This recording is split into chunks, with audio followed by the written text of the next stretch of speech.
अब यदि आपसे पूछा जाए साहब निगेटिव ग्रोथ रेट कब रही है, हाईएस्ट इन्फ्लेशन कब रहा है, जब जब निगेटिव ग्रोथ रेट रही है तो कांग्रेस के शासनकाल में रही। कैसी कैसी चीजें करने का प्रयास करते हैं। अब देखिए साहब, आपने कांग्रेस के मैनिफेस्टो में देखा होगा, ये वाटर मैनेजमेंट के ऊपर ये फोटो है। देखिए, इसको जाके आप चेक कर लीजिएगा, ये न्यूयॉर्क की बफेलो लिवर की है। ये फोटो कौन भेज रहा है विदेश से? मतलब ऑन द लाइटर नोट मैं कहना चाहूंगा, बफेलो शब्द को हिंदी में भैंस कहते हैं और हिंदी में कहावत होती है अकल बड़ी है भैंस।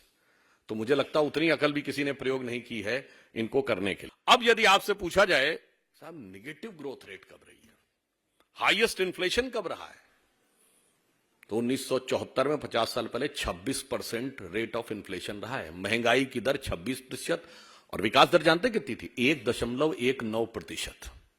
विकास दर 1.19%, महंगाई की दर 26%। और पिछले जमाने में जितनी बार 10 से ऊपर महंगाई की दर रही है वो केवल हमारा 2020 का दौर छोड़ के सबको पता है कोविड का दौर था, उसमें निगेटिव ग्रोथ रेट रही है क्योंकि पूरी दुनिया में लॉकडाउन था। इसके अलावा जब जब निगेटिव ग्रोथ रेट रही है तो कांग्रेस के शासनकाल में रही। इसलिए मैंने कहा ना, जिनको 4 पीढ़ी तक मौका मिला है, जिनको इतने लंबे समय तक मौका मिला है, उन सारे लोगों का अब यह दावा है कि साहब अब हम कमाल कर देंगे। और फिर देखिए कितनी मजेदार बात वो लोग कहते हैं और कैसी कैसी चीजें करने का प्रयास करते हैं। अब देखिए साहब, आपने कांग्रेस के मैनिफेस्टो में देखा होगा, ये वाटर मैनेजमेंट के ऊपर ये फोटो है।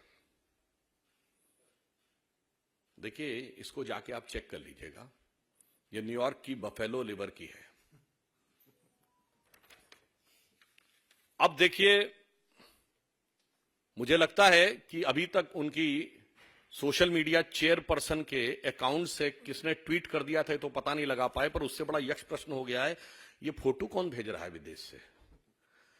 मतलब ऑन द लाइटर नोट मैं कहना चाहूंगा, बफेलो शब्द को हिंदी में भैंस कहते हैं और हिंदी में कहावत होती है अकल बड़ी है भैंस।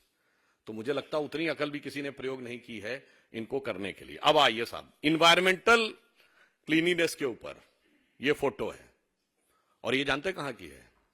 The most favoured and sought of destination of चिर युवा of Indian politics, Rahul Gandhi ji का, थाईलैंड के। अब आप ये समझिए, महत्वपूर्ण बात यह है, इसका अर्थ यह हुआ कि अभी तक तो वे कहती थी कि उनके अकाउंट्स कौन कौन हैंडल करता है पता नहीं लगता, कौन आके कर देता है। भाई ये तो मैनिफेस्टो में कौन कौन कर रहा है ये तो पता लगना चाहिए।